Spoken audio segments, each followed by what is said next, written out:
Hi, everyone. So I'll spare you the 7 slides because I never do slides. I don't know if I know how to do slides anymore, actually. I'll just tell you a story. So first of all, who believes here in this audience that you are your own bank? Okay, I'm surprised with the show of hands. So who's got Bitcoin cryptocurrencies in the room? I think that's 100%, close to 100%. Who's got a ledger in the room?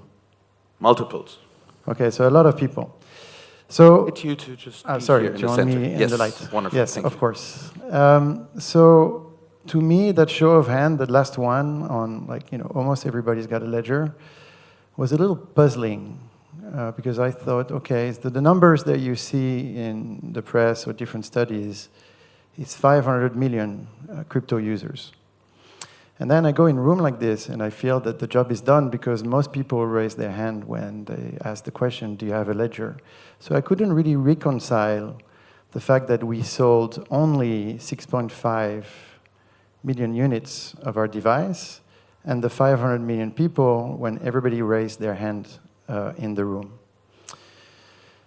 So we dug, and we're very data-driven, and now I think I've got the beginning of an answer. It is not great, but there is hope.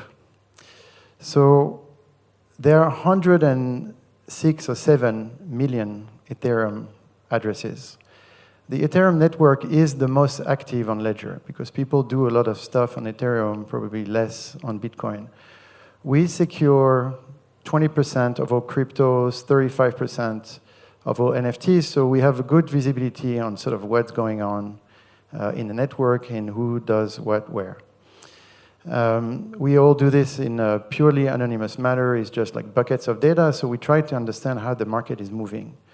So 106 million Ethereum addresses. An Ethereum address is a good proxy for a unique user. So let's say there are 106 million, 7 million people using the Ethereum network today. So it's very far from the 500 million. On these 106 million, you have 100 million that have less than $160. Actually, 80 million of these 100 have less than $16.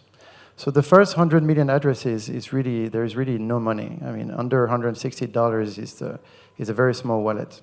So you only have 6 to 7 million addresses with more than $160, and there you have different buckets. And so, to my despair, the total addressable market for Ledger is 6 to 7 million people. If you have less than $160, you don't buy a Ledger. And actually, our market share on those addresses is close to 0. Our market share on the bigger addresses is close to 35, sometimes 40%. And we are growing. So Ledger is doing a really good job at capturing our market, but it's a very small market. So what does it say about being your own bank? First of all, I think being your own bank, we got it wrong from the beginning. It's not something that Ledger owns. It's something that the market says. It's a crypto motto, be your own bank. So first of all, I think that's wrong. When you're in self-custody, you're not so much going to be your own bank, but it's just that human beings own stuff. When you have $1,000 US on you in cash, like you own the cash. When you have your passport, you own your passport. When you have your medical records, you own your medical records. You own stuff.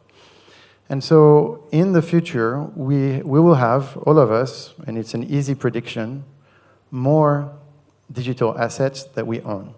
Whether it's a Bitcoin, an art NFT, whether it's going to be your decentralized identity, a bunch of stuff that Dominic is doing, etc., we'll be more tokenized tomorrow than what we are today. So really what we need is sort of not so much to become our own bank, although it's a possibility, but it's actually a thing bigger than that. Like we need to be able to own stuff. And it's Yat who said it very nicely earlier, like if you don't have real estate, then you capture very little value. So to own stuff is not only like a profound freedom, it's a human right to be able to own something. But it's also very important if you want to create real estate. So now, what does it say about the market that 106? So 500 million users, so where are the rest of the users? So the rest of the users are all on exchanges and centralized value propositions. And so it's a bit of a disappointment, right? So on 500, you have 100 that are actually doing self-custody and doing crypto. And by the way, if not self-custody, why crypto? If you invent crypto, just put it at the bank. It's just a massively speculative asset, but it's not actually fulfilling what it's supposed to do, which is a global payment network, etc. And if actually you want Bitcoin or cryptocurrencies to fulfill their promise, you need to own the private keys. Like, you cannot engage with a protocol if you don't have the private key. And so if you delegate everything to a third party, you back to the system that you're trying to hedge against. And suddenly centralized value proposition become a central point of failure, et cetera, et cetera. I mean, everything that Bitcoin was designed against. But it is the reality of the market today. Why is it so? Because it's a hard tech versus easy tech dilemma. The market always starts with easy tech. It's very difficult to build something very decentralized. It's very difficult to be a ledger. It is easier to build a Web2 interface that hides the complexity of the network, and you have the network working in the background. What Dominic has just presented is crazy difficult. I'm not even sure I understand still to date after talking numerous times with Dominic. But the problems that you're trying to solve with decentralization are very, very difficult. The story of the web is the web missed decentralization. The web was full decentralized at the beginning and end up in like a very few big properties, and to, again, yet speech, they own the land, not you, etc., which is a problem going forward. So the good news, so this is a kind of a bad news moment.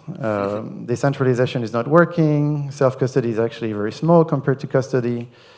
But the hope is this. I think hard tech takes longer.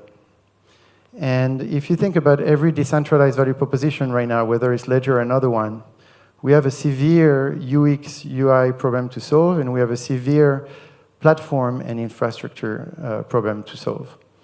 All these problems are being tackled today. So the good news in the market is I think that in 3 years from now, it will be easier to use your fully decentralized product, your Ledger, for example. It will be easier to use this than to actually go on Coinbase. What people think is that it's easier to do Coinbase than to do Ledger. I would argue today, if you open a Coinbase account and try to do a lot of things with it, you open a Ledger and try to do the same things, I think it's probably easier to do it on Ledger today than it is to do it on Coinbase. And actually, security measures that exchange or Web2 properties have to take now and in the future as such that your experience now is crippled when you try to navigate on Web2 because of security issues. And I think security issues will push the market towards self-custody. So I don't know if you want to be your own bank, but you will own stuff. And when you own your stuff, Ledger will be here to help you. Thank you for listening to me. Give them a big round of applause, everyone. Thank you.